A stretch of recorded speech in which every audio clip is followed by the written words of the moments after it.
사도 신경으로 신앙 고백 드림으로 새벽 예배 시작합니다. 전능하사 천지를 만드신 하나님 아버지를 내가 믿사오며 그 외아들 우리 주 예수 그리스도를 믿사오니 이는 성령으로 잉태하사 동정녀 마리아에게 나시고 본들 빌라도에게 고난을 받으사 십자가에 못 박혀 죽으시고 장사한 지 사흘 만에 죽은 자 가운데서 다시 살아나시며 하늘에 오르사 전능하신 하나님 우편에 앉아 계시다가 저리로서 산자와 죽은 자를 심판하러 오시리라. 성령을 믿사오며 거룩한 공회와 성도가 서로 교통하는 것과 죄를 사하여 주시는 것과 몸이 다시 사는 것과 영원히 사는 것을 믿사옵나이다. 아멘.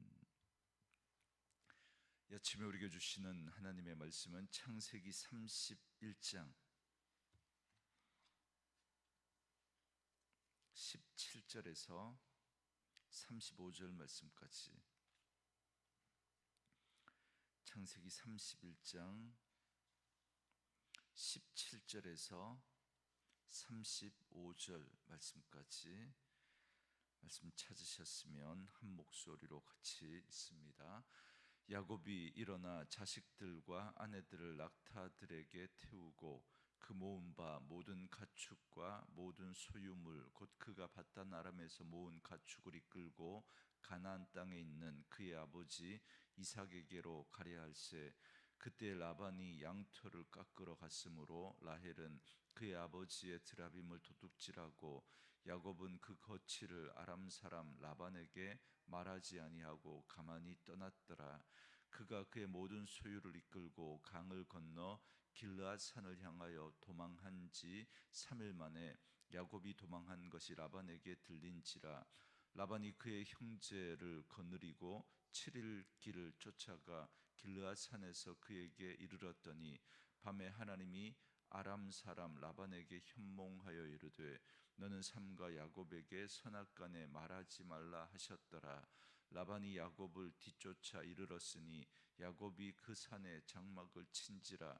라반이 그 형제와 더불어 길르앗 산에 장막을 치고 라반이 야곱에게 이르되 네가 나를 속이고 내 딸을 칼에 사로잡힌 자 같이 끌고 갔으니 어찌 이같이 하였느냐. 내가 즐거움과 노래와 북과 수금으로 너를 보내겠거늘 어찌하여 네가 나를 속이고 가만히 도망하고 내게 알리지 아니하였으며 내가 내 손자들과 딸들에게 입맞추지 못하게 하였으니 네 행위가 참으로 어리석도다. 너를 해할 만한 능력이 내 손에 있으나 너희 아버지의 하나님이 어제 밤에 내게 말씀하시기를 너는 삼가 야곱에게 선악간에 말하지 말라 하셨느니라. 이제 네가 네 아버지 집을 사모하여 돌아가려는 것은 옳거니와 어찌 내 신을 도둑질하였느냐. 야곱이 라반에게 대답하여 이르되 내가 생각하기를 외삼촌이 외삼촌의 딸들을 내게서 억지로 빼앗으리라 하여 두려워하였음이니이다. 외삼촌의 신을 누구에게서 찾든지 그는 살지 못할 것이요 우리 형제들 앞에서 무엇이든지 외삼촌의 것이 발견되거든 외삼촌에게로 가져가소서 하니 야곱은 라헬이 그것을 도둑질한 줄을 알지 못함이었더라. 라반이 야곱의 장막에 들어가고 레아의 장막에 들어가고 두 여종의 장막에 들어갔으나 찾지 못하고 레아의 장막에서 나와 라헬의 장막에 들어가매 라헬이 그 드라빔을 가져 낙타 안장 아래에 넣고 그 위에 앉은지라. 라반이 그 장막에서 찾다가 찾아내지 못하매 라헬이 그의 아버지에게 이르되 마침 생리가 있어 일어나지 나서 영접할 수 없사오니 내 주는 노하지 마소서 하니라. 라반이 그 드라빔을 두루 찾다가 찾아내지 못한지라. 아멘. 오늘은 함께 읽으신 창세기 31장 17절에서 35절 말씀을 중심으로 보호하시는 하나님이라는 제목의 말씀으로 잠시 은혜를 나누겠습니다.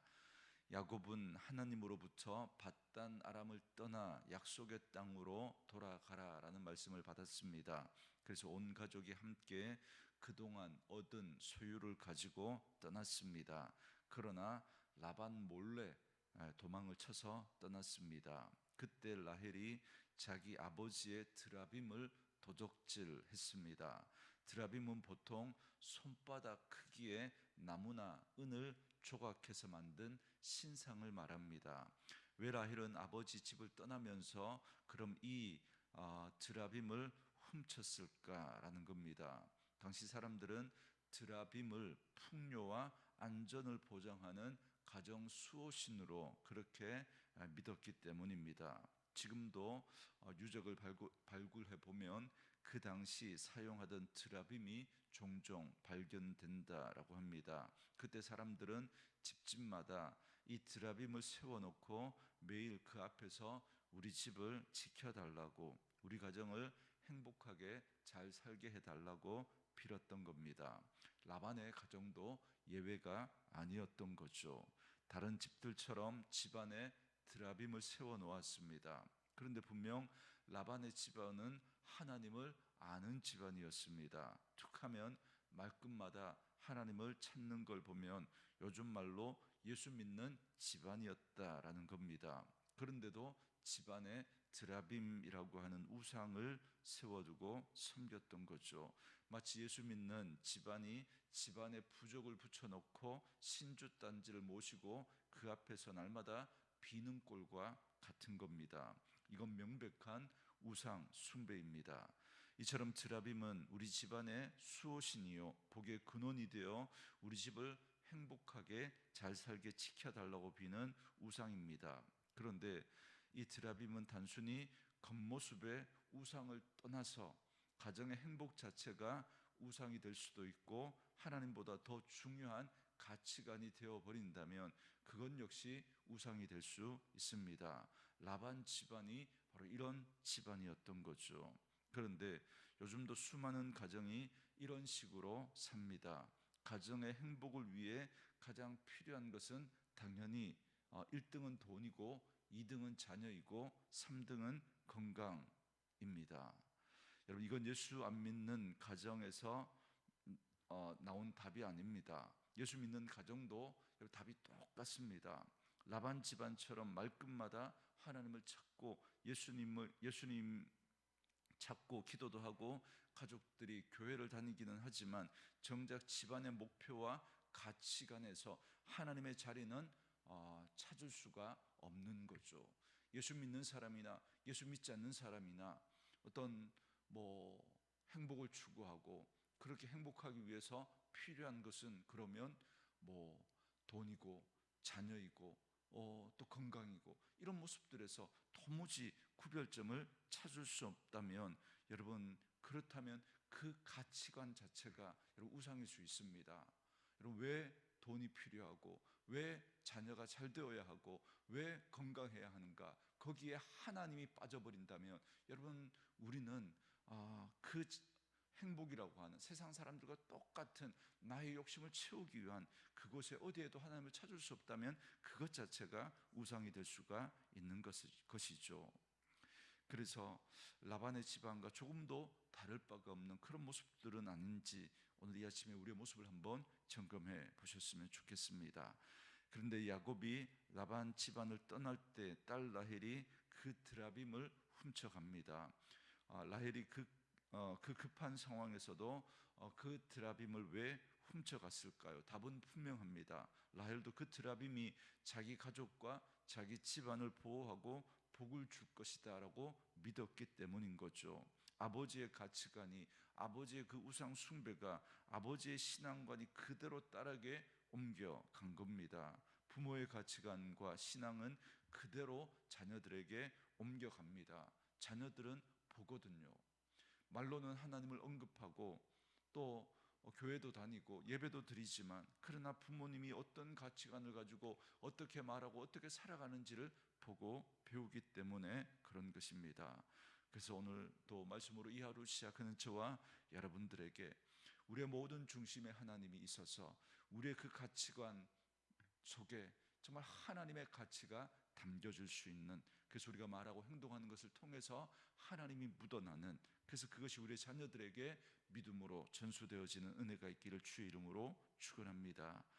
사흘 만에 집으로 돌아온 라반은 야곱 가족이 떠난 것을 알고 깜짝 놀라 7일 동안 죽어라고 쫓아갑니다.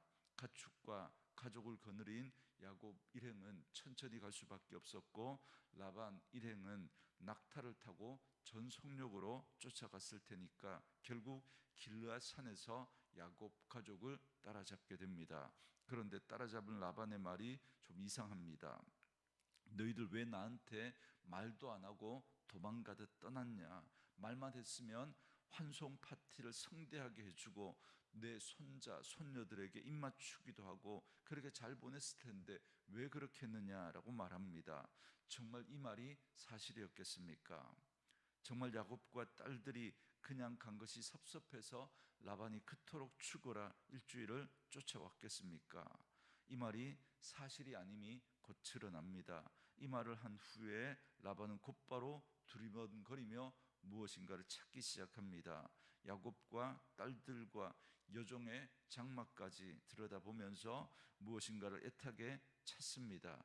그게 바로 드라빔입니다. 그렇다면 라반이 일주일을 죽어라고 그렇게 쫓아온 것도, 그리고 지금 그토록 애타게 찾는 것도 바로 드라빔 때문임을 알 수 있습니다. 섭섭해서도 아니고 딸들이나 손자 손녀를 보고 싶어도 아니고 바로 그 드라빔 하나 때문에 그렇게 했던 거죠. 말은 그럴듯한 명분을 이야기하지만 숨은 의도는 드라빔에 있었던 겁니다. 바로 이 순간 라헬은 기지를 발휘합니다. 드라빔을 낙타 안장 밑에 숨기고 그 위에 앉고는 생리가 있어서 일어나지 못한다라고 하면서 라반을 속입니다. 결국 라반은 찾다가 드라빔을 찾지 못하고 포기하고 돌아갑니다. 이후로 이 드라빔 이야기는 다시 언급되지 않습니다. 다만 나중에 창세기 35장 4절에 보면 야곱 가족이 베델로 다시 돌아갈 때, 그때 가족들이 섬기던 모든 이방 신상들과 귀고리를 세겜 근처 상수리 나무 아래에 묻고 갔다라는 말씀이 나오는데 아마 이때 이 드라빔도 묻었을 가능성이 높습니다. 그렇다면 이 순간까지 야곱과 가족들은 드라빔뿐만 아니라 각종 우상을 세워놓고 섬기고 있었다라는 뜻입니다. 여러분, 다른 집안도 아니고 야곱 집안이 그랬다라는 겁니다. 오늘 말씀에서 보는 것처럼 믿는 가정에서도 여러분 우상이 있을 수 있습니다. 실제로 많은 믿는 가정이 우상을 섬기며 살아갑니다. 물론 드라빔처럼 눈에 보이는 우상을 만들어 놓고 그렇게 섬기는 가정이야 여러분 어디 많이 있겠습니까? 혹 그런 가정이 혹 있을지 모르겠지만 아마 대부분의 가정은 그런 우상 자체는 세워두지 않았을 겁니다. 그러나 눈에 보이지 않는 더 무서운 우상이 있습니다. 바로 라반 가정처럼 가치관의 우상입니다. 돈이 우상이 되어버리고 자녀가 우상이 되어버리고 건강이 우상이 되어버리고 가정의 행복과 성공이 마치 드라빔처럼 우상이 되어버려서 하나님도 내 행복과 내 성공을 위해서 마치 존재하는 하나님처럼 그렇게 우리가 하나님을 섬긴다면 여러분 하나님이라고 하는 그 자체가 결국 내가 만들어버린 하나님이 되는 겁니다. 말로는 하나님을 언급하고 말로는 하나님을 섬긴다라고 하지만 그러나 들여다보면 하나님을 섬기는 게 아니라 오히려 그 하나님이 나를 섬겨야 하는, 그래서 내가 이렇게 하나님을 섬겼으니까 그 하나님도 나를 위해서 내가 원하는 것을 이루어 주어야 하는 그런 하나님이 돼버리는 거죠. 여러분, 모든 우상의 패턴은 똑같습니다. 그 우상을 세워놓고 우상을 섬기지만 그 우상의 존재는 나를 위해서 존재하는 거예요. 나를 위해서. 그래서 그 우상은 내가 만든 겁니다. 내가 만들어 놓고 내가 그 우상을 섬겨서 그 우상이 나를 위해서 내 행복과 내 욕심을 채워주고 내가 원하는 것을 채워줘야 하는 존재가 바로 우상인 겁니다. 그런데 마치 우리가 하나님을 그렇게 섬긴다면 하나님이라고 하는 또 다른 우상이 만들어지는 거죠. 성경이 말씀하시는 하나님이 아니라, 우리를 창조하신 하나님이 아니라, 우리를 향한 계획과 목적을 두고 우리를 만드신 그 하나님이 아니라 그 하나님이 마치 나를 위해서 존재하는 것처럼, 내 성공과 내 야망과 내 꿈을 위해서 존재하는 것처럼 내가 원하는 하나님을 만들어 놓고 그 하나님을 우리가 섬기고 있다면, 하나님을 섬긴다라고 하지만 사실은 그 하나님 자체가 우상이 되어버릴 수도 있다라는 것입니다. 오늘 우리의 신앙을 다시 한번 점검해 보시고, 우리가 그렇게 하나님을 섬기고 있다면 그 하나님을 섬기고 있지만 그 가치관이 그대로 자녀들에게 영향을 끼치게 됩니다. 그러면 그 결과는 어떻게 될까요? 라헬이 섬긴 그 테라빔 우상은 특별히 아들 우상이었습니다. 언니 레아가 6명의 아들을 낳는 동안 라헬은 아들이 없었으니까 얼마나 절망하고 그것 때문에 질투심에 불탔겠습니까? 남편 야곱을 닥달하면서 내게 자식을 낳게 하라, 그렇지 않으면 내가 죽겠노라 라고 위협도 서슴지 않습니다. 결국 하나님께서 이런 라헬을 불쌍히 여겨서서 아들 요셉을 주셨는데도 라헬의 욕망은 여기서 끝나지 않습니다. 그러다가 결국 그토록 원하던 아들 베냐민을 낳다가 죽고 맙니다. 이렇게 라헬은 하나님보다 아들을 더 사랑했기에 아들 우상, 자식 우상이라는 드라빔을 섬겼던 겁니다. 이 아들 우상, 자식 우상은 오늘날 우리가 너무나 빠지기 쉬운 우상입니다. 여러분, 오늘날 얼마나 많은 가정이 그토록 자식에 매달리고 자식을 끔찍히 위하는 나머지 하나님보다 더 위하고 사랑하는 그런 함정에 빠집니까? 뿐만 아닙니다. 오늘 우리가 라헬처럼 그것만 얻으면 무조건 행복해질 것 같고 그것만 있으면 만사 형통할 것 같은, 여러분, 그런 무엇인가가 우리에게 있습니까? 바로 그것이 우리의 우상 드라빔일 수 있습니다. 그 드라빔 우상이 내가 기대하는 것만큼 행복을 줄 수 없거니와, 문제는 그 드라빔 우상에 라헬처럼 목숨 걸면 결국 그 우상 때문에 망하고 맙니다. 기억하십시오. 우상의 끝은 멸망이고 저주입니다. 오늘 우리는 어떤 복도 줄 수 없는 죽은 우상이 아니라 살아계신 하나님만 의지하고 사랑하는 성도가 되어야 합니다. 더욱이 하나님을 믿노라 하면서도 내가 필요할 때만 하나님을 찾고 내 바람과 욕구를 충족시키기 위해서 존재하는 하나님이 된다면 이 또한 드라빔 우상과 다를 바 없습니다. 그러므로 우리가 하나님보다 더 소중히 여기고 하나님보다 더 앞세우는 모든 우상을 단호히 끊어버리고 오직 살아계신 하나님만 섬기고 순종하는 저와 여러분 되어줄 수 있기를 주의 이름으로 축원합니다. 우리가 하나님을 섬김에 있어서도 우상처럼 하나님을 섬기고 있는 우리의 모습은 없는지 돌아보시고, 하나님이 우리의 삶의 이유와 목적이 되어지고 하나님이 우리 꿈이 되어지고 하나님이 우리의 비전이 되어지는, 그래서 우리가 돈도 필요하고 또 우리의 건강도 필요하고 자녀가 잘 되는 것도 필요하지만 그 중심에 하나님이 있을 수 있는, 그 중심에 하나님이 있어서 하나님과 그 꿈이 연결되어질 수 있는 그런 저와 여러분 되어줄 수 있기를 주의 이름으로 축원합니다. 우리 주신 말씀 묵상하시면서 이 찬양 함께 들으시며 기도하는 시간 갖겠습니다.